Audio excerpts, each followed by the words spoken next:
Is this really a dream? Or is this nightmare? Is this real? Is anything real? Is it called Dream Daddy because, like, the whole thing's a dream? It's a fever dream. It's a fever dream. Or is it just, like, the Halloween thing is called Nightmare Daddy? Run. Shit.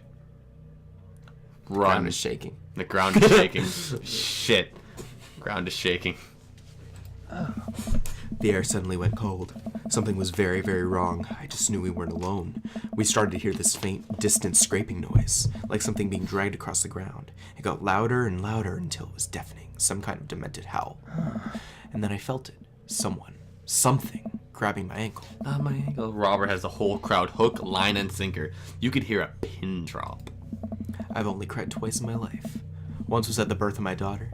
The other was when that thing started dragging me. Is this part of the joke, or does he actually have a daughter? He actually has a daughter. Okay, so it's okay. I wasn't sure where was taking me, but knew it was no place I wanted to go.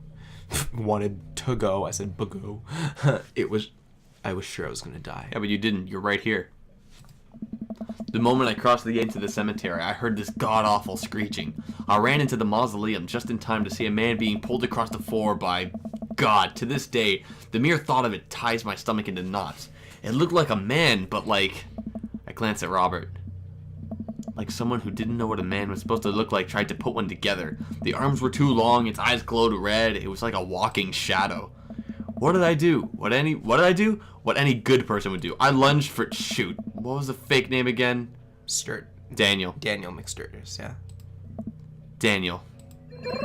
I grabbed his hand and entered a tug-of-war with the unholiest of forces. Really? I thought I was going to be torn in half. But I had God on my side. The pocket Bible. Why are we talking about Bible? I always kept me... I always kept on me fell out of my shirt pocket, and to this day I can remember what passage it opened up to. Austin 3:16 says, I just whooped your ass. Oh!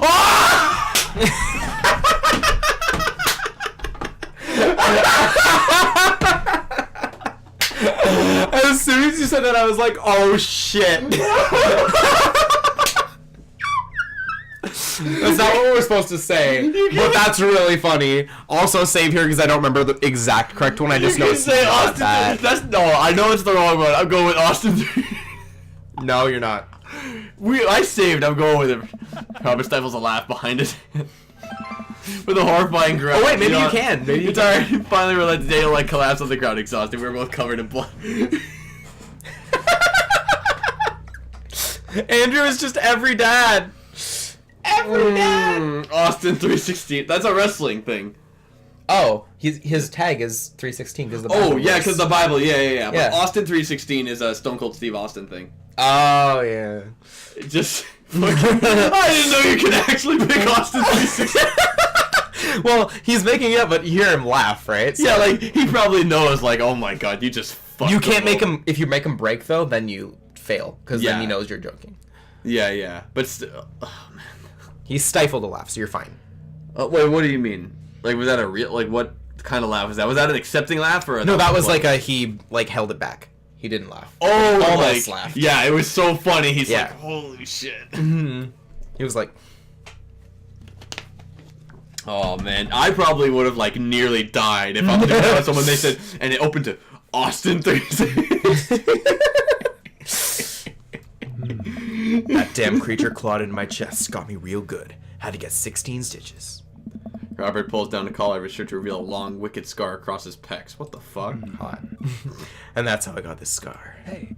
I followed Georgia Mathers to the ends of the earth. We faced exorcisms, demons, poltergeists that threw our equipment across the room, but I had never seen Georgia so scared. She was never the same after that, and neither was I. Watching what happened to Daniel and Georgia shook my faith, but I came out of that experience a better man and a better friend. And we've been brothers ever since. The tour group gives us a round of applause as Robert and I share an emotional hug. As he embraces me, I can smell the cologne on his neck. Wow, Robert does clean up good. That's another thing that's really hot when guys do. When they just have, like, cologne, and it's, like, noticeable, and you can just smell it. It's like... Sorry. I should start wearing cologne. It does smell really good. It makes everyone go crazy. I find myself lingering a little too long on the hug. Thank you. It's an honor to be able to share our story. Be sure to watch out for our book. The Bro's Guide to the Hottest Ghost. No. I saw a demon. The shocking true story of seeing a demon. Paranormal excursions of the Save her because I don't Ice remember, Road. and you can also fail at this part. Fuck. Well, I feel like this one might be the best one because this is no. But the Ice Road Ghost Trekkers. That's the problem. Because didn't we say the name of the book? Paranormal excursions of the supernatural. Maybe. Try that one. Oh yeah, Robert has to to suppress a laugh on that one. He's like, oh my god, dude, we're fucking these guys up. Just think about this whole thing. We crashed this ghost tour and just fucking demolished everything about it. Yeah, but the issue is, I heard him laugh there, which means we might actually still fail. Yeah, but he loved it though. That doesn't necessarily mean we pass. He only likes if you keep the. Sad. Yeah. Oh. Load. He's just upset. Okay, fine. Mm-hmm. For our book. I saw a demon. Oh. Maybe I didn't see a demon. Maybe Never we have to mind. go further back, I think. See. Alright, even... Yeah, you have to go back. What? Like, further back. Does that mean I can't say Austin 316? Yeah, I think so. I think it's Revelations, I want to say. I is thought the it would right be one. like, yeah, Leviticus or Revelations. I don't read the Bible, but Neither do I. But I think just it's, love I'm pretty that sure it's this Revelations. is an option. That's amazing. But I think we fucked up earlier too. I don't remember, but try Revelations. Revelations. Oh yeah, this is why. Blessed is he that readeth, and they that hear the words of this prophecy, and keep those things which are written therein, for the time that is at hand. He lost his glasses. I didn't notice that. Where did they go? I don't know. Also, I fucked that up so bad. I'm so bad at reading Old English. Anyway, sorry, continue. I feel like if you think canonically, the Austin 316 would kind of hurt this even more because he did the wrestling quiz night, right? Right. So there would probably be a Stone Cold Steve Austin related question, which would likely have to do Yeah. with, the 316 shit. So I feel like he would already know about Austin 316. Like the people in the thing, they may not know wrestling, so they wouldn't know or even read the Bible. So it'd be like, okay, yeah, Austin 316. Yeah. Although they know that's a joke. All right. I have no idea where Robert pulled that verse from. With a horrifying growl, the entity finally relented. Daniel and I collapsed onto the ground, exhausted. We were both covered in blood. That damn creature clawed in my chest. I've read this before. Got me real good. Had to get 16 stitches. Robert pulls down the collar of his shirt. Yeah, he looks good. And that's how I got this scar. I followed Georgia Mathers to the ends of the earth. We faced exorcism, demons, poltergeists that threw our equipment across the room. But I had never seen Georgia so scared. She was never the same after that, and neither was I. Blah, blah, blah. Watching what happened to Daniel and Georgia shook my faith, but I came out of that experience a better man and a better friend. And we've been brothers ever since. Tour group gives us a round of applause as Daniel, or what's his name, sharing a hug. Hey, he embraces me as I smell the cologne in his neck. Wow, okay, he's pretty good. I find myself lingering a little too long on that hug. Tour guide seems to have bought it, even though he's wiping, he's wiping a tear from his eye. He's just like... That's why his glasses are off. Oh. Boom. Thank you. It's an honor to be able to share our story. Be sure to watch out for our book. Now save again and try. Yeah, okay. Well, I think you both... Yeah, okay. Yeah, well, I think you both definitely earned your t-shirts. Quest for the t-shirt. Yeah! The tour guide hands us the coveted t-shirts.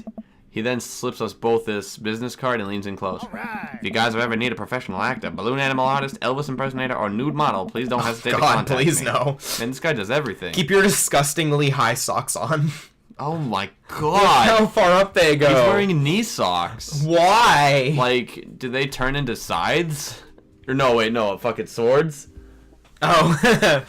Panties talking, whatever. You got it, buddy. After a couple of tourists take selfies with us, we split away from the group and walk home. Well, that was incredible. I will give him that. That was amazing. It really was. I really can't believe they bought all of that. I didn't know you had it in you, Jean-Pierre. Excuse me, Dr. Loomis. That bit about the pocket Bible was aces. I thought, although the giving the Dover ghost glowing red eyes was a little cliche. And the Kubrick conspiracy theory bit wasn't? All part of the character. Well, we got the shirts out of it. We arrived in front of Robert's house. Want to have a drink? Is that even a question? Yeah. Actually? Would you like this?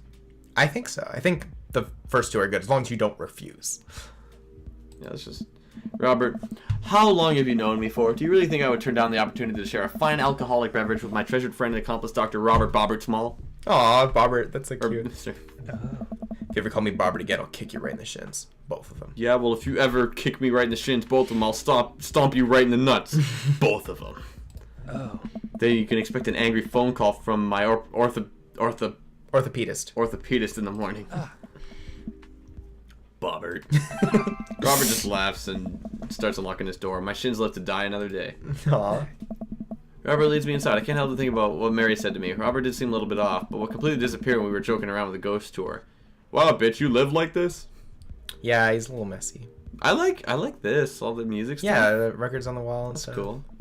I don't know. I also love this fucking huge TV. Yeah, I know, the big ass Hell TV. yes. But what's this position? Why are the couches at the side? Wouldn't you want to like sit like right across from the TV? That's weird. This reminds me a lot of one of the first places I had sex. Because I went to someone's apartment and it was kind of laid out like this. Just shit everywhere. Not necessarily like the messiness, just kind of like the two couches. Was there a record player? Yeah. On a briefcase? No. Yeah, there's the mix-up. Record player and like the TV and like the couch layout and the wine rack and everything. Well, whoever you had sex with did not have a good couch layout, I'll tell you that. No, he didn't. Anyway, he's hard to read. While I'm thinking, I hear claws skittering across the floor. What the whoa. Don't you remember his dog? Oh yeah, his We pit met bull. on Damien's It's date. about to be torn to shreds. What the fuck? I shut my eyes tight and brace for impact. Oh yeah, because we don't know because we didn't actually go on Damien's third day at this point. Betsy, hey, be nice. I don't feel anything but tiny paws scratching in my shoes. I open my eyes. Oh, Betsy? Robert's dog jumps away from me, running around in a circle, sniffing Robert's legs. He pats her on the head. Hey, that's not a pit bull. This is the cutest, dumbest Boston Terrier I've ever seen. Bastard. You liar, man. Betsy, you're not a pit bull? And you weren't taken by the Dover Ghost? Betsy's made of tougher stuff than that, ain't you, girl? Betsy rolls over for some well-deserved belly rubs. I had to keep a picture of a large pit bull in my wallet just in case of emergencies. Comedic emergencies. This guy's amazing. I love him so much. We make our way to Robert's living room. For a quiet man with arguably the oldest pickup truck that can be legally driven, his place is amazing. There are sleek, modern appliances throughout the room with a big flat-screen TV mounted on the wall. Yes. He has shelves upon shelves of DVDs. Guess he wasn't lying about really being into cinema. Oh yeah, I forgot about that. Oh yeah, I also forgot about that. He pours us both glasses of whiskey from a well-stocked bar in the corner while Betsy curls up on a pile of cushions. So, how'd you really get that scar? And don't tell me you got it fishing for an Alaskan king crabs in the Bering Sea or something. You trained me too well. Robert Last takes a sip of his drink. Oh. My daughter and I were riding our bikes, hit a rock, flew over the handlebars, and then I went to the hospital. That's it. Hey. Not a very interesting story. I've never heard you talk about your daughter. Well, I have one. Hmm. That's her. He points at a picture on the wall of a very serious little girl with dark eyes. Yep, that's definitely Robert's daughter. I hope she's not dead. No, she's not. Okay, good. How old is she? 25, 26, not too sure. Okay, definitely the oldest Oldest kid, yeah. oldest kid. Does she live around here? Huh? No, Val lives back home in Brooklyn. He has a Brooklyn accent. I never incorporated that. Oh. No! Shit! I'm not changing it. No. To be fair, his voice is like literally Danny Sexton, just like, Yeah. voice. So, like, how are you supposed to know he's supposed to have a Brooklyn accent? Yeah. Well, I played this game a lot, so I would know. I mean, but like, yeah, I forgot. Honestly, I like him better with the deep, sexy voice anyway. Yeah, like, that's what they paint him to be. So it's like, you'd be fine with that. Works at some new media online magazine thing. Makes buckets, though. He suddenly seems really serious. I probably shouldn't press him about it. You like Santana? Yeah, they're fine. Yes. Great. Cool. Robert puts on some Santana and takes a seat on the couch next to me. Suddenly downs his drink in one gulp. Hey, you alright? Robert leans in and kisses me. The taste of whiskey burning on my lips. Oh, I'm surprised at first, but slowly relax into his arms. He pulls away slightly, his lips barely brushing against my mouth. I am now. I can't say anything. At best, managing a sigh. Robert leans in again, kissing me harder. He pulls my bottom lip between his teeth and bites lightly, sliding a hand under my shirt. My heart pounds in my chest as he lies us both down on the couch. He kisses a trail down my neck, his teeth grazing my skin. That is so hot. I say. actually never saw the appeal in like neck kissing. Have you felt it having before? my neck kiss, I'm just like, Well, when I was in a relationship, she never actually kissed my neck because my beard was so big. She never went for that. I kissed her neck and she loved it. It feels real nice. So I'm just like... Especially when they have a beard, it feels real nice. Oh my god. Well, I guess she never... Yeah, his, like, little fuzz on his face doing what he just did. Oh my god. Oh, I guess it feels nice on, like, you. Yeah. Well, also, like... Well, it's obviously just gonna feel nice for the person receiving it, but I love. From what I knew about her, she really loved that, so I did that. It's so nice. I just wait. It's not that I fucking throw up all my fucking drinks. Robert bites down. I have to stifle a moan. Stop! Oh yeah, gentle biting's also. Too much right now. Robert stiffens up and pulls away. No biting? No, I'm more than okay with that. Something's up. Robert runs a hand through his hair and looks away. I'm fine. I've just been kind of stressed out. Tired. Not a big deal. Like, before we start this, you have something to get off your chest. Nope. You gotta push it. We gotta get it out, man. Listen, I want this as badly as you do, but I know something's wrong. See, that's Mary's like, when you know when something's wrong, yeah, get him on that. Exactly. I need to make sure that you're okay. Robert stares at the ground. You don't know me that well, Jean-Pierre. I'm not a good person. He takes a deep breath. I spent my whole life only taking and taking and taking, and now here I am, an old broken man sitting on top of a pile of everything I've ever taken, alone. But I want to know you. You don't have to keep hiding behind fake stories and acting like you don't have feelings. It's... He sighs heavily. It's Val. She's visiting tomorrow. She wants to patch things up. Oh boy. Are you... I'm sorry, but is this a bit... No. When was the last time you saw her? 3, 4, I think. What the fuck? Months?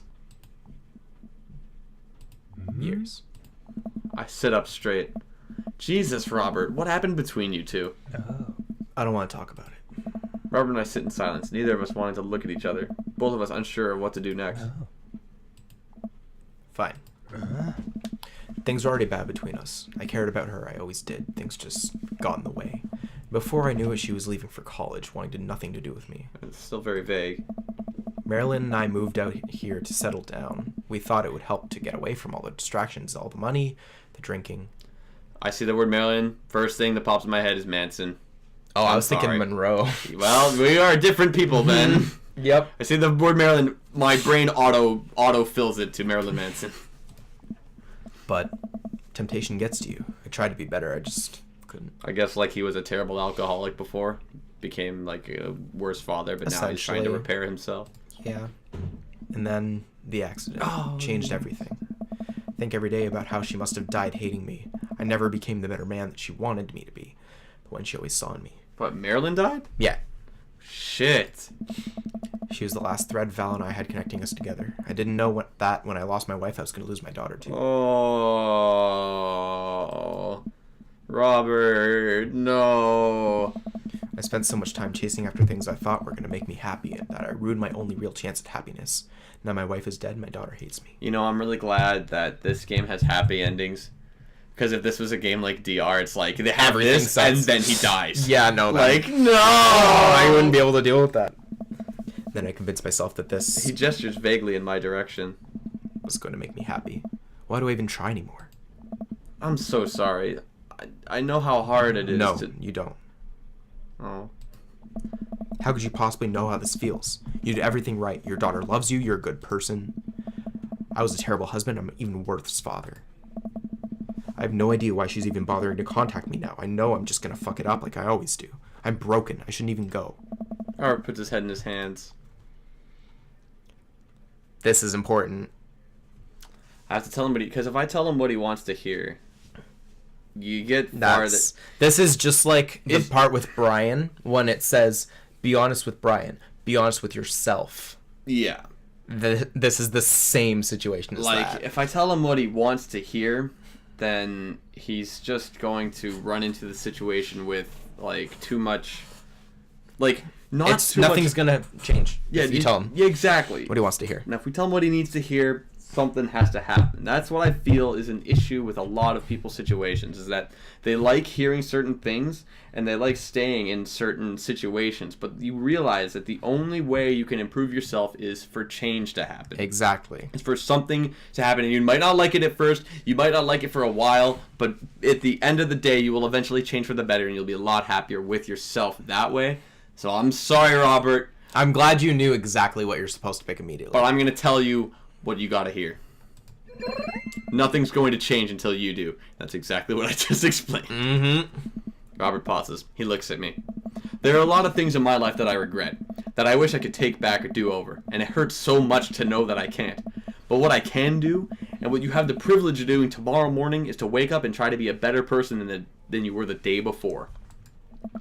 Things are going to fix themselves tomorrow or the next day, and patching things up with Val isn't going to solve all your problems either. But nothing is going to change if you don't, and you can't love anyone else until you stop hating yourself. And you're right. I don't know you that well, but you have the same capacity for good that we all have, and I know you can find it. Val is giving you a chance. Don't waste it. That's another thing I was thinking of. I'm like, well, the fact that she wants to meet up with you means that she's giving you another chance. Mm-hmm, she cares. So, exactly. She does care. It's in some capacity. But, Robert, listen to me. It's going to be okay. But I lean over and embrace Robert, pulling him in as tightly as I can. He buries his head into my shoulder, hugging me back. It's gonna be okay. I place a hand on the back of his head and stroke his hair. He shudders, then sobs. I realize that he's crying. Oh my god. thank you. We stay there for a while, holding each other. We both eventually drift off to sleep. Aw, you cuddle with him to sleep. That's cute. Is that it? Mm-hmm. Oh my god. When I first did that, I was just going in with the mindset like I want to fuck Robert so bad. And then when we got to like the serious part, I was like, oh fuck, I can't. And then when we got to this part, I was just like, You have so much my emotions. You have so much of a bond with him. Yeah. It's like you just do everything. You love him, you fuck him, everything. You just want to make him happy. Real talk is at the maximum level. Uh-huh. And Tough Talk's almost there too. Tough talk's up there, but real talk. This is real shit. This date's real shit. Like, wow. Now we get the ending with Knife Dad. Mm-hmm. So, would that section about that whole thing have been different if we fucked him in the first, like when we met him? Yeah. That whole thing would be different. The entire thing, I'm pretty sure. And then this would be the bad ending. Yeah. But instead, we got the good shit. I want to mix it up. What? No. I did that too. I Not like blame it you at all. matters. I did that exact thing. Whoa. He's still wearing the same thing. Yeah, He's but what smiling if, though. What? Yeah, he not only is he smiling. What if he's all nice, like with the cologne and? Probably. I mean, you can't tell because they all have the same sprites and shit. But Yeah, you can't smell through games, which I'm glad because there'd probably be a lot of bad smells in games. yeah, I mean, if you look at something like Spy Kids 4, which I've never seen, and I probably do not want to see. I know that's the thing. It is definitely a thing, and they had something called the aromascope, where you could just like it's like a scratch and sniff. Oh. It's like, oh yeah, you could smell this awful thing. Great. Cool. And next time on Dream Daddy, don't watch Spy Kids 4. Watch Spy Is Kids that a 3. mac and cheese bar? Oh